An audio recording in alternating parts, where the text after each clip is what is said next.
wajahnya yang mulia,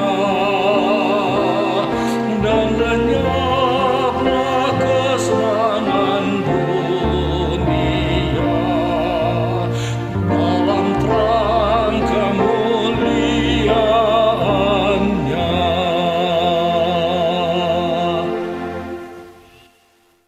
Shalom, perkenalkan nama saya Advent Eden Sihono. Saya saat ini sedang berkuliah di Universitas Advent Indonesia, Fakultas Pasca Sarjana, mengambil jurusan filsafat. Pada kesempatan ini saya hendak memberikan suatu kesaksian ketika saya bergumul dalam mengerjakan skripsi pada bangku kuliah S1. Pada saat saya menduduki bangku kuliah S1, saya berada di Solo, di suatu universitas ternama, yaitu Universitas 11 Maret. Saya mengambil jurusan hukum. Saat itu, ketika saya hendak mengambil skripsi, banyak teman-teman saya mengatakan bahwa, Advent, kamu yakin mau mengambil skripsi mengenai hukum internasional? Karena di kampus saya, Fakultas Hukum, banyak yang mengatakan bahwa hukum internasional itu susah. Yang pertama karena bahasa Inggris, dan yang kedua karena referensi yang begitu sedikit, sehingga ini yang menjadi momok bagi mereka bahkan ketika mengambil mata kuliah tersebut. Di dalam Fakultas Hukum ada beberapa concern hukum, ada hukum pidana, hukum acara pidana, hukum perdata, hukum adat, dan juga hukum-hukum lain yang berhubungan dengan aturan-aturan atau regulasi. Dan di situ saya memilih hukum internasional karena memang saya tertarik. Di situ pula yang membuat saya bergumul apa betul yang dikatakan oleh teman-teman saya. Banyak yang mengatakan bahwa, Advent, nanti kamu lulusnya lama dan kamu akan kesusahan. Paling kamu akan sebentar saja. Dan memang kebanyakan ada teman-teman saya mencoba untuk mengambil concern di hukum internasional yang pindah dari hukum internasional ke hukum acara dan lain sebagainya. Lalu saya bergumul, saya berdoa kepada Tuhan, lalu saya mencoba berkonsultasi kepada dosen saya. Waktu itu saya belum menjadikan dia dosen pembimbing, tetapi saya percaya Tuhan akan mengarahkan saya. Saya berdoa sebelum berkonsultasi kepadanya. Tuhan, kalau memang jalanmu, maka bantu hamba-Mu ini supaya bisa memberikan atau menerima beberapa nasihat yang baik dari dosen dan juga mendapatkan judul yang baik. Di situ ada beberapa pertimbangan dan juga judul-judul yang sudah saya susun. Saya semalaman membuat suatu judul-judul dan juga membuat kata-kata bagaimana yang mungkin pas. Ketika saya datang kepada dosen saya pada hari berikutnya, dan saya melihat bahwa pertimbangan yang baik. Pada saat itu saya hendak mengambil pembahasan mengenai sengketa tanah di Yerusalem, di antara Palestina dan Israel, dengan penengahnya adalah Tata Suci atau Vatikan. Nah, bagi beberapa orang sebagian, mereka tidak memahami perbedaan dari Vatikan dan Tata Suci. Disitulah saya membahasnya. Nah, dari berikutnya saya terus bergumul dan saya meminta dari ketua jurusan untuk memberikan saya dosen yang menjadi konsultan saya. Ketika saya pergi ke ketua jurusan, Bu, saya minta pembimbingnya ini. Oh, kenapa? Karena saya sudah konsultasi dengan beliau. Lalu oke, tidak masalah. Akhirnya dosen saya, yaitu ketua jurusan tersebut, memberikan dua nama, yaitu Bapak Ayub Tori dan juga Ibu Rahma. Dan saat itu ketika dalam perjalanan mengerjakan skripsi, saya memang betul-betul bergumul. Saya tidak mampu sendiri. Saya berdoa kepada Tuhan, meminta petunjuknya supaya dalam mengerjakan saya tidak melakukannya itu oleh karena kekuatan saya, atau oleh karena Tuhan saja. Dan hari demi hari saya konsultasi, ternyata saya tidak kenal betul dengan Ibu Rama. Dan dari situ saya mendengar bahwa Ibu Rama merupakan dosen pembimbing saya. Saya mendengar banyak masukan dari teman-teman saya bahwa Ibu Rama ini merupakan dosen killer. Yang kita kenal pada umumnya, dosen killer merupakan dosen yang begitu disiplin, tegas dan keras. Saya tidak mengerti mengapa teman-teman mengatakan demikian. Akhirnya saya memberanikan diri untuk bertemu beliau, dan saya melihat bahwa beliau masih muda, begitu energik dan banyak memberikan arahan dalam pengerjaan skripsi. Dan saya bersyukur begitu detailnya beliau dalam memberikan suatu masukan revisinya. Walaupun banyak revisi, saya bersyukur bahwa di situ bisa disempurnakan penulisan saya. Bahkan beliau sudah salah satu dosen yang ternama di Universitas Solo, dan juga dia sudah sampai luar negeri. Dan saya bersyukur bahwa saya dibimbing oleh dosen-dosen yang profesional. Disitulah saya banyak belajar. Bahkan dosen saya ini mengatakan, Advent, kalau bisa kamu buat buku mengenai Vatikan, karena tidak banyak orang yang menulis mengenai ini. Kita ketahui di negara Indonesia cenderung memberikan tulisan-tulisan ya dari agama mayoritas, hukum Islam ya, terus ada juga hukum mengenai adat dan budaya Islam dan lain sebagainya. Tetapi untuk yang kalangan Vatikan atau kata suci itu sedikit sekali referensinya. Dan dari situ saya merasa bahwa wow, ini ada satu kesempatan saya untuk memberikan yang terbaik. Dan selama itu saya bergumul mengerjakan, bahkan ketika semprop yang pertama, semprop seminar proposal itu, dosen saya mengatakan, kamu yakin mau proposal pada bulan ini? Karena pada waktu itu adalah bulan puasa dan juga hendak menjelang Idul Fitri, di mana banyak yang mudik keluar. Karena ketika semprot tentu akan perlu ada tanda tangan dari teman-teman sebagai saksi. Saya bergumul kepada Tuhan, Tuhan tolong bantu saya sekali lagi, saya tidak bisa ini sendiri, saya butuh bantuan Tuhan. Ya puji Tuhan, ternyata banyak yang hadir di situ. Dan saya juga memberikan mereka jamuan supaya mereka tidak kecewa ketika hadir. Saya bagikan ada 30 buku kurang lebih, saya lupa, yaitu buku saya seminar proposal. Saya bagikan dan sampai sekarang pun masih ada sisanya di rumah saya. Di situ saya seminar proposal dan puji Tuhan berjalan lancar. Di berikutnya adalah sampai menjelang menjelang ujian skripsi. Singkat cerita, teman-teman saya mengatakan, Advent, kamu kok tidak belajar gitu? Aduh, untuk apa? Saya mengatakan begitu. Saya merasa bahwa Tuhan sudah membimbing saya dan saya cukup membaca, dan dari situ saya melihat bahwa kalau kita yang menulis tentu kita perlu yang menguasai. Hal yang lucu ketika kita yang menulis tapi tidak menguasai, menjadi pertanyaan terkadang bagi kita yang mengerjakan skripsi, siapa yang mengerjakan? Jadi itu juga yang menjadi pertanyaan, di mana banyak mahasiswa ketika ditanya dia tidak mengerti dan tidak paham dasar atau teorinya. Dan dari situ ketika memasuki jam-jam ujian sidang skripsi, teman-teman saya belum hadir dan juga kami menunggu. Dan singkat cerita, saya mulai ujian skripsi itu memiliki durasi 1,5 jam yang tidak wajar bagi ujian skripsi lainnya.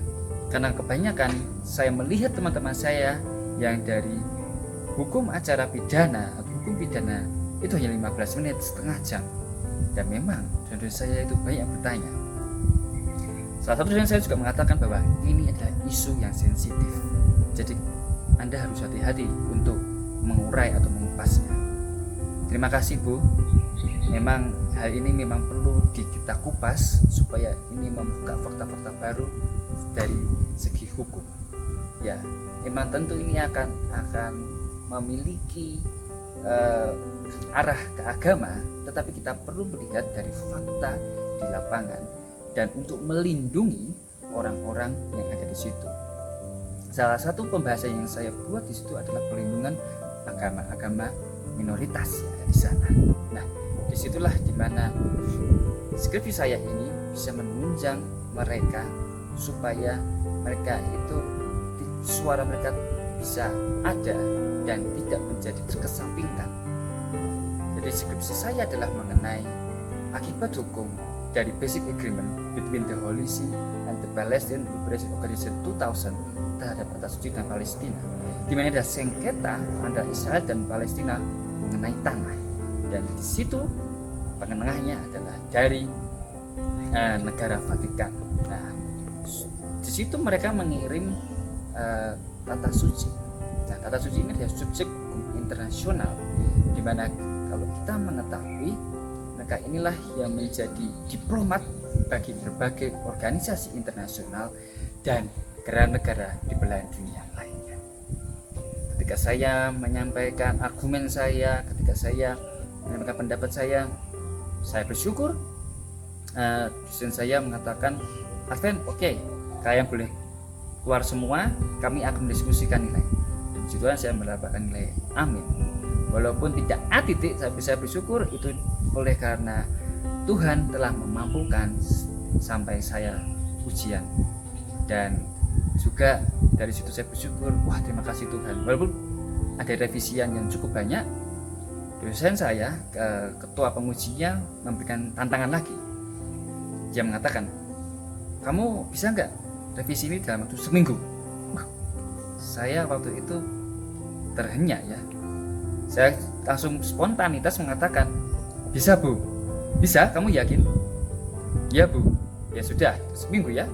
Akhirnya saya selesaikan dalam waktu seminggu itu, dan saya datang ke dosen saya, ke pembimbing kedua, ke-1 dan ketua penguji itu. Oke, sudah cukup.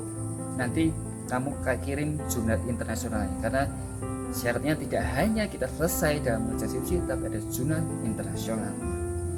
Jadi teman-teman bisa cek sendiri di internet jurnal saya dan juga skripsi saya itu. Dan di situ ada satu program lagi, tidak hanya berhenti di situ. Karena saya adalah penganut kepercayaan Gereja Masih Advent hari ke-7, hari Sabat merupakan hari ibadah kami. Saya meminta izin kepada dekan saya untuk beribadah. Nah, bagi kami itu adalah hal penting bagaimana saya boleh bertemu Tuhan saya. Ketika itu saya hendak meminta izin dari dekan saya agar tidak hadir dalam acara wisuda, karena acara wisuda itu jatuh pada hari Sabtu. Ya, teman-teman mengetahui bahwa kebanyakan Kristen Gereja Masih Advent 7 beribadah pada hari Sabtu yang dikenal hari Sabat. Disitulah saya meminta izin kepada dekan saya supaya saya boleh beribadah bertemu dengan Tuhan saya. Ketika saya hadir memasuki kantornya, saya masuk, permisi Pak, maaf mengganggu. Oh ya, silakan masuk. Maaf ya, ini aku bikin lagu dangdut. Oh gak apa-apa Pak, silakan gitu. Ya kenapa, ada Pak? Beliau mengatakan begitu. Beliau terkenal orang yang supel dan gokil, begitu dekat dengan para mahasiswa pada umumnya. Lalu beliau mengatakan, ada Pak, ada bisa dibantu? Maaf Pak, saya minta izin, saya tidak bisa hadir pada saat wisuda. Loh kenapa? Karena saya mau pergi ke gereja, saya anggota dari Gereja Masih hari ke-7. Loh, saya punya mahasiswa yang muslim untuk pergi beribadah umroh haji, ya saya perbolehkan, kok kamu malah mau? Lalu saya mengatakan, ya tapi itulah kepercayaan saya untuk bertemu dengan Tuhan saya. Ya sudah, kalau begitu kamu coba minta surat atau tolong ke bagian pendidikan pusat. Baik Pak, terima kasih. Lalu saya dalam waktu dekat, tidak menunggu lama-lama, keesokan harinya saya meminta petunjuk dari bagian pendidikan pusat untuk meminta izin, dan ternyata dimudahkan. Petugas bisa mengatakan, oh gak masalah Mas, bisa diambil setelah wisuda. Jadi wisuda yang diadakan pada hari Sabtu, saya ambil ijazahnya pada hari Senin. Disitulah saya bersyukur kepada Tuhan bahwa ketika kita mengimani apa yang sudah Tuhan berikan, yang kita percayai, Tuhan akan membantu membuka jalan. Walaupun terlihatnya itu mustahil, tetapi Tuhan akan bantu. Dan ketika saya mengambil ijazah, saya boleh bisa menguruskan administrasi lainnya. Bahkan saya mengatakan kepada dosen saya, pembimbing kedua, dan juga dekan saya, bahkan saya sempat mengambil gambar dengan mereka. Mereka baik dan mereka menerima. Bahkan saya saling menjadi teman dunia maya di Facebook maupun di Instagram. Nah, dari situ saya bersyukur kalau kita mau mendekat kepada Tuhan, tanya kepada Tuhan, Tuhan akan membuka jalan. Ketika kita dalam program mengerjakan skripsi, Tuhan akan membantu. Mungkin susah, mungkin dosen itu killer, tetapi kalau kita mau berserah, kita mau terbuka, kita mau jujur, maka Tuhan akan membuka sebuah jalan pada setiap orang yang mau dekat kepadanya. Sekian kesaksian yang sudah saya sampaikan, saya bawa dalam nama Tuhan Yesus. Tuhan memberkati.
Salam saudara-saudari dalam nama Tuhan Yesus. Saya sedang membaca satu buku yang sangat menginspirasi bagi saya pribadi. Buku ini Kehidupan Yesus. Dalam buku ini tak ada seorang pun, baik yang hidup ataupun yang sudah mati, yang memiliki dampak yang seperti Yesus alami selama di dunia ini. Ia adalah pusat dari sejarah manusia. Buku ini dibagi menjadi 4 bagian. Yesus datang ke dunia, Yesus di tengah banyak orang, penderitaan Kristus, dan Yesus membawa pengharapan. Mengapa Yesus begitu berpengaruh kepada berbagai generasi?